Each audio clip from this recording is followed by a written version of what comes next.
गांव में बबलू और गुड्डू नाम के दो भाई रहा करते थे। बबलू गुड्डू से उम्र में बड़ा था और गुड्डू से छोटी छोटी बात पर झगड़ा करता रहता था। इस बात से उसके पिता हरिया बहुत चिंतित रहा करते थे। एक दिन बबलू गुड्डू से बगैर किसी बात के झगड़ा कर रहा था कि तभी वहां पर हरिया आ गया। मेरी समझ में नहीं आता बबलू, आखिर तुम्हें गुड्डू से क्या समस्या है? तुम हर छोटी छोटी बात पर गुड्डू से झगड़ा करते रहते हो। हाँ, आप तो गुड्डू का ही पक्ष लेंगे पिताजी, क्योंकि ये आपका लाडला बेटा जो है। ऐसी बात नहीं है बेटा, जितना प्रेम मैं गुड्डू से करता हूँ उतना ही प्रेम मैं तुमसे भी करता हूँ। मेरी समझ में ये नहीं आता कि आखिर तुम्हारे दिमाग में इतनी नफरत भर कौन रहा है। झूठ मत बोलिए पिताजी, सच तो यह है कि आप गुड्डू को हमेशा से मुझसे ज्यादा प्रेम करते हैं। आप हमेशा गुड्डू का ही पक्ष लेते हो। आप गुड्डू की बड़ी से बड़ी गलतियों को ऐसे नजरअंदाज कर देते हो जैसे कि उसने कोई गलती की ही नहीं, बल्कि कोई महान कार्य किया हो।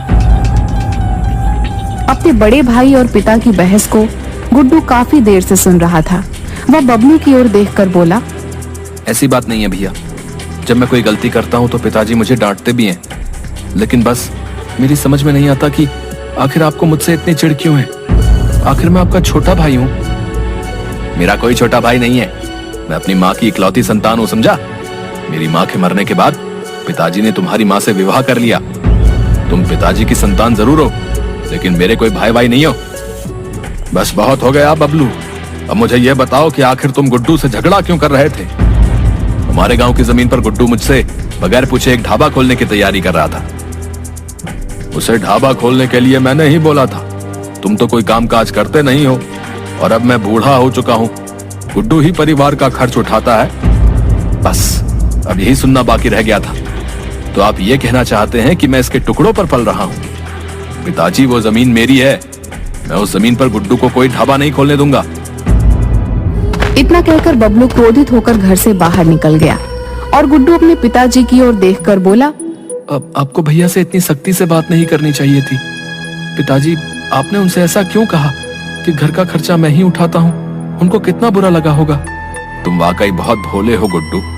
तुम्हारा बड़ा भाई तुमसे बगैर बात के झगड़ा करता रहता है, और फिर भी तुम्हारे मन में उसके लिए इतना प्रेम और स्नेह है। वो मेरे बड़े भाई हैं पिताजी, उन्हें मुझसे झगड़ने का पूरा अधिकार है। भैया मन के इतने बुरे भी नहीं है पिताजी, उन्हें जरूर कोई मेरे खिलाफ और आपके खिलाफ भड़काता रहता है। मुझे याद है बचपन में जब मैं दूसरी कक्षा में था और भैया 5वीं कक्षा में थे, भैया मुझे कितने प्रेम से मेरी उंगली पकड़कर मुझे विद्यालय ले जाया करते थे। मुझे तुम पर गर्व है बेटा कि मुझे तुम्हारे जैसी संतान मिली। इतना कहकर हरिया ने गुड्डू को गले से लगा लिया। उधर बबलू क्रोधित होकर सीधा गांव के व्यक्ति रोशन के पास पहुंच गया। रोशन एक कपटी व्यक्ति था जो अंदर ही अंदर हरिया से बहुत जलता था। वो काफी वर्षों से बबलू के कान भर रहा था।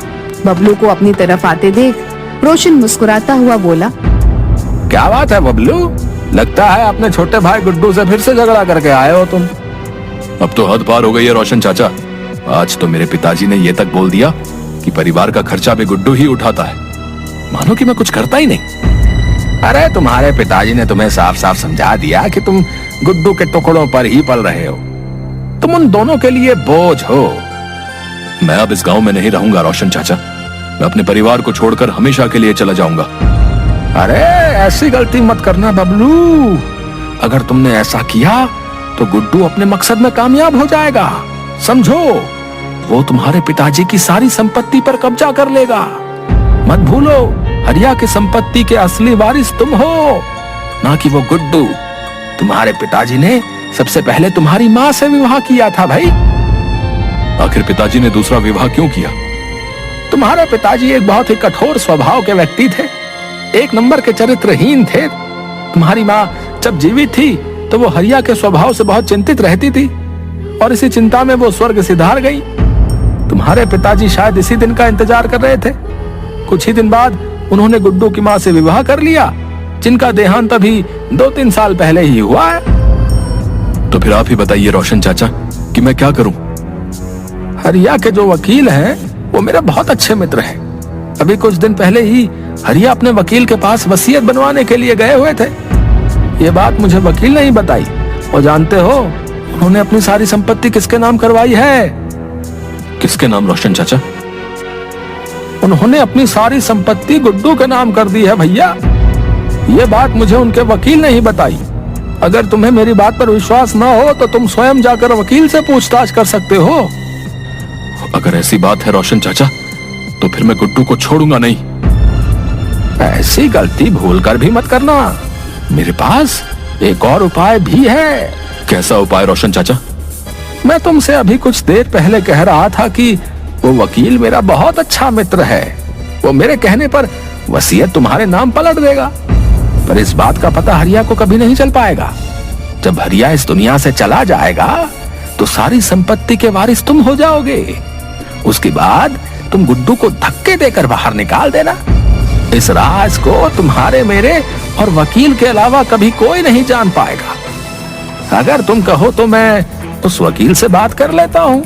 तुम्हारे पिताजी को पता भी नहीं चलेगा और वो वकील वसीयत में सारी संपत्ति तुम्हारे नाम पलट देगा।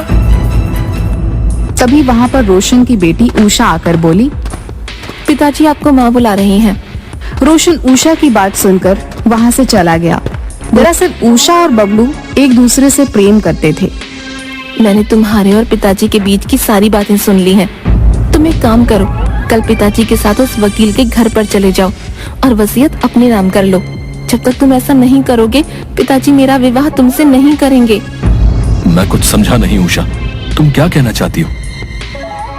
तुम ही बताओ ना बबलू, कोई पिता उस लड़के से अपनी बेटी का विवाह क्यों करेगा जिसके हाथ में कुछ भी ना हो? और फिलहाल तो तुम्हारे हाथ में कुछ भी नहीं है। जो कुछ भी है तुम्हारे छोटे भाई गुड्डू का है। उषा की बात सुनकर बबलू के चेहरे पर क्रोध आ गया और अगले दिन वह रोशन के साथ अपने पिता के वकील के पास चला गया।